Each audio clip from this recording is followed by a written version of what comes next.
Hello and welcome to Gin with Gwynne. I'm Oliver Gwynne. This is where I give my off-cuff and honest thoughts on marketing, data, and philosophy.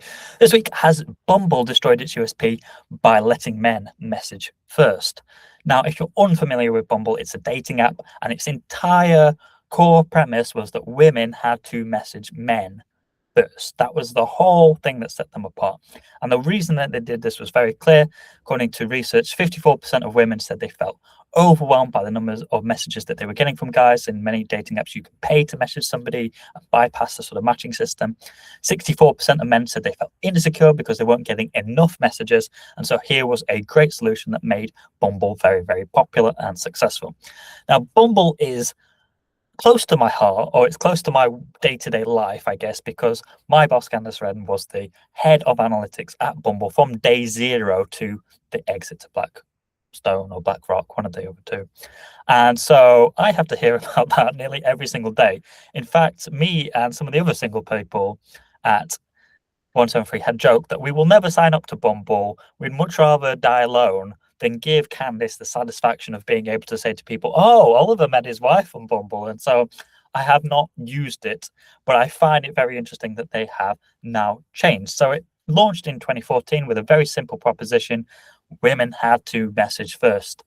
And that was the entire identity of the app. And it worked really, really successfully. So by 2021, Bumble was doing 765 million in revenue with 2.9 paying users. In 2022, revenue grew to 9.3 million, whilst Bumble's own app reached about 2 million paying users, up 34%. Those are from two different sources, which is why I think the numbers don't quite match. And in 2022, after Candice had left, Bumble's story starts going backwards a little bit. So Bumble's 2024 revenue was still growing, reaching $1.07 billion. That's a lot of money for a dating app, right? But the underlying user picture was deteriorating. By the end of 2025, Bumble app paying users had fallen from 2.81 million to 2.43 year on year. Total paying users across Bumble/Badoo fell from 4.15 million to 3.67 million. And the 2025 revenue subsequently fell 9.9%. And much worse than that, the stock kind of had a more brutal story. It's down 96% from its 2021 IPO price. Now, that's in part, I think, due to the changing face of dating, but it's also in part because of AI and the fact that we can all make a dating app today if we wanted to, which would match you specifically just to the person who's made it, probably because they're not so popular. But it's also an interesting thing because it's a part of a growing trend away from dating apps, or the dating apps scene has sort of changed. So Ofcom in the UK found that 4.9 million adults had used online dating services in 2024, but that usage was falling in that year. So Tinder lost about 600,000 UK users, Bumble lost around 300,000. Hinge had become the second most used service, reaching 1.4 million adults versus Bumble's 1.1. And perhaps even more interesting than that, YPulse found that 62% of European 18 to 24-year-olds think that dating apps aren't as good as they used to be. And that Gen Z, this is even higher, 78% of Gen Z respondents reported that dating apps had caused burnout for them. So generally, people are not enjoying their experiences on dating apps. They aren't getting what they want.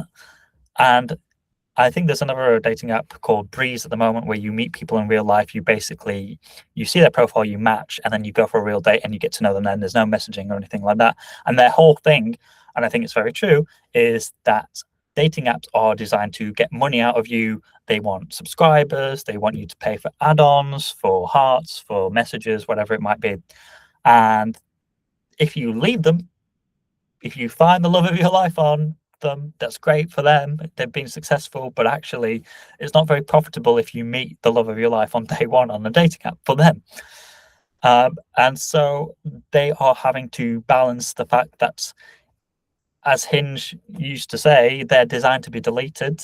And if they are successful in fulfilling the outcome that they give to you, and their promise to you is that you're going to find lots of successful matches on there, then they become useless and they can't get any more money out of you. And so what is happening? Why is Bumble changing the way that it's operating to such a significant way? I think this reminds me of the Michael Porter quote, which is the essence of strategy is choosing what not to do. So if your market is growing 20% a year, you can grow without taking much share from competitors because category growth plus like a decent product and decent distribution equals growth, right? But if the market is shrinking by 10%, everyone starts to fight over a smaller pool of customers. And so if Bumble, Tinder, and Hinge are all competing for a shrinking pool of people who want to date online, and there's generally a cultural sense away from that, then their differentiators, in my view, become more important because that's what's going to set you apart. But perhaps the worry is that when a category is shrinking, um, that you have to broaden your appeal to get as many of the people that you can reasonably get if there's a way against generally people wanting to date online. But for me, the opposite is more true. To differentiate around the people who still want that category at all is a much better strategy in the long term. Now, Bumble have said that 66% of surveyed women now prefer men to initiate the conversation. I think that that was always the case. I think there's always been a case in dating and generally where men are supposed to chase the women culturally, pay for the dates, all this kind of stuff. That is somewhat normal, I would say. And so it doesn't really surprise me that they want the guys to initiate the conversation. And there was a lot of Bumble messaging over the years about what to ask and what to prompt and all this kind of, and oh, it's so awkward when you have to say hi to somebody. Welcome to our world, ladies, by the way.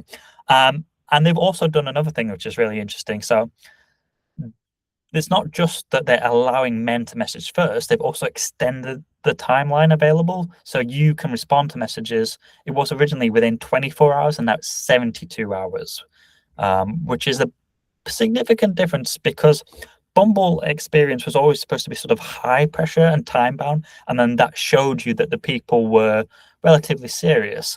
I would imagine the other side of that though is that it would be quite frustrating if you are away for the weekend, you've not got reception, and then you've missed, the right person from you.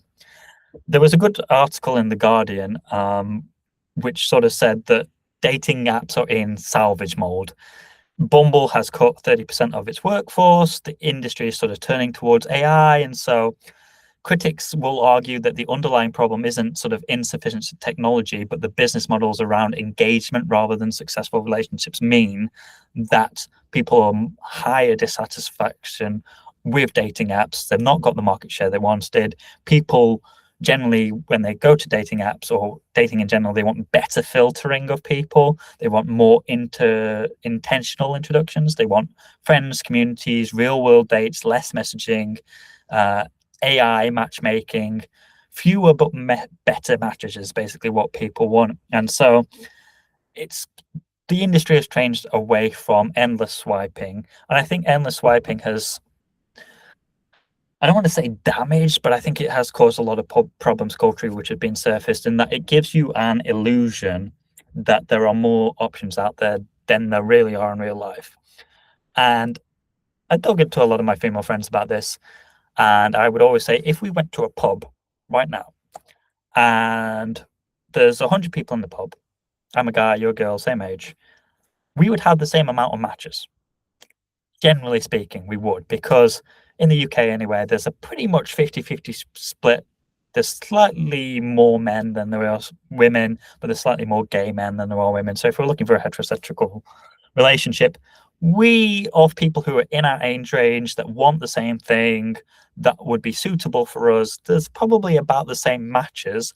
But if we were to have those same group of people online, then the woman would have 50 people and I would only have 2 people. And that's just the skew way of doing it, because men will match every single person and try and find the best match out of anybody who responds to them.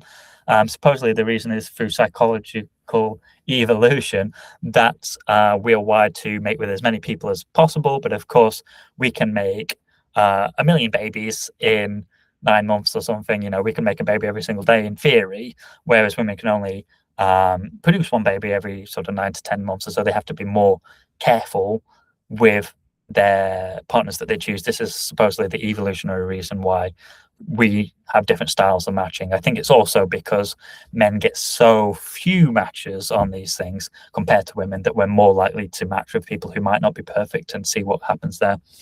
Um, and so today, I think that there has been a cultural problem where there's been a perception of, well, um, I can go find another person. There's a million more people. And so you have more fickle relationships.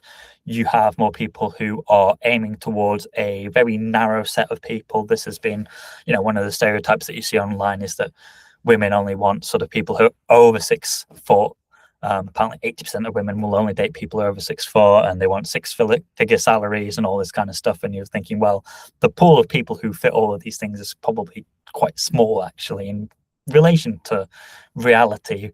And so, if you're only willing to accept the best people, then you'll probably go longer without finding something more meaningful. And I think also it's not really nice to date people on a checklist kind of vibe as well, because that's not what people are. They're not their attributes, they're their personalities and stuff like that.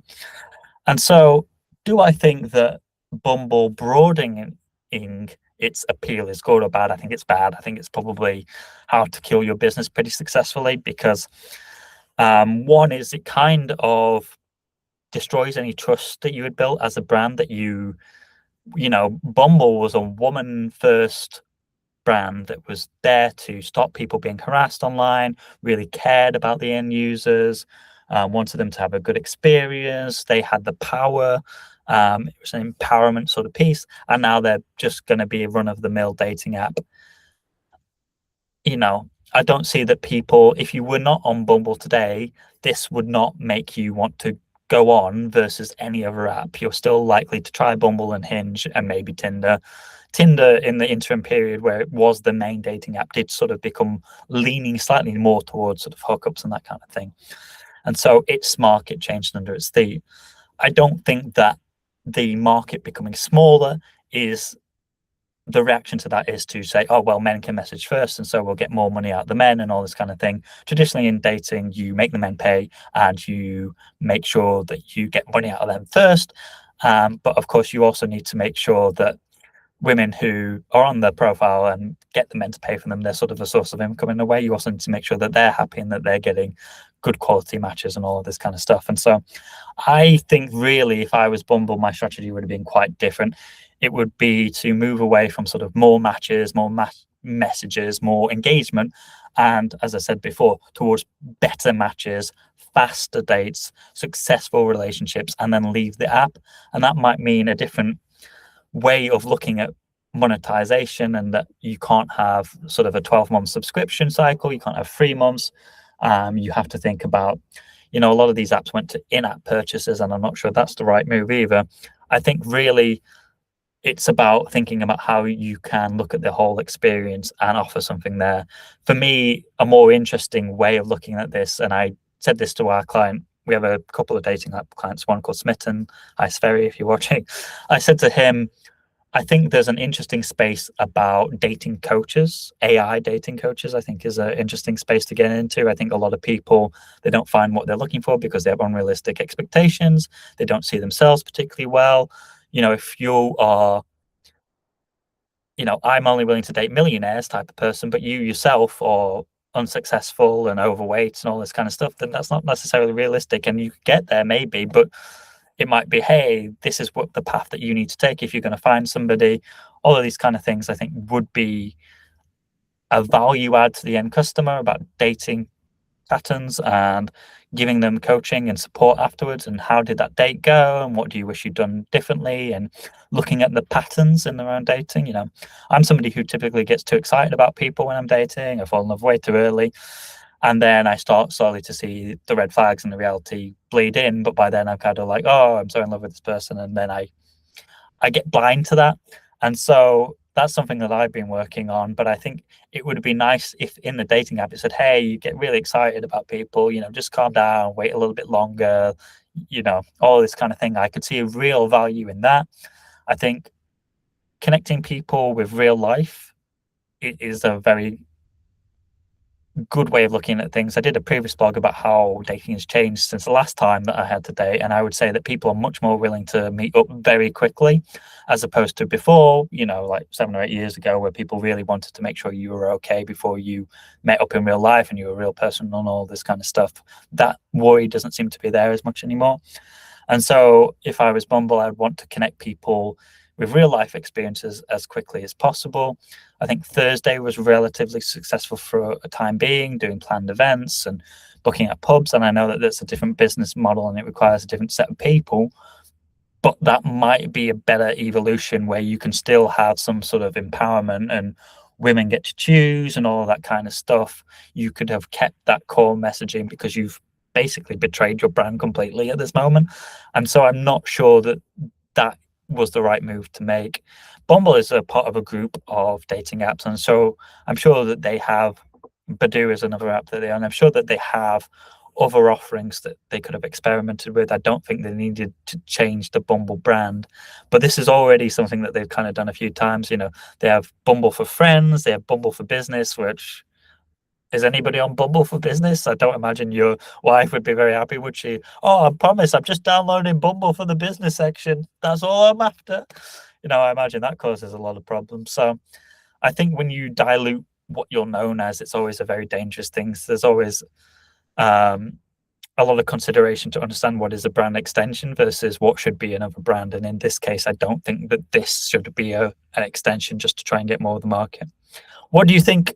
Let me know in the comments below. Does this make you more or less likely to use Bumble if you're a man or a woman?